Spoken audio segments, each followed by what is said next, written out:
stand on this review that's being carried out? And we were saying yesterday, one of our presenters was saying, you're kind of treating us like fools, spending so much money on something that's just holding bikes essentially.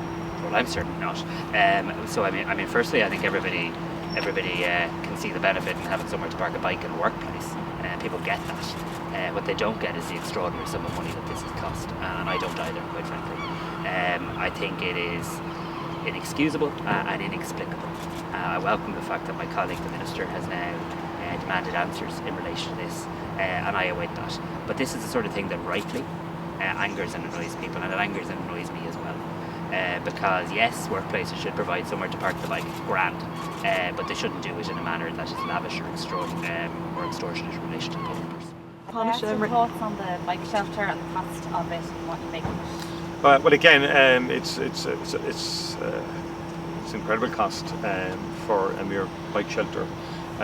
Again, the OPW have given its explanation, but the construction of bike shelters is outside my remit. But it's clearly it is what it is now.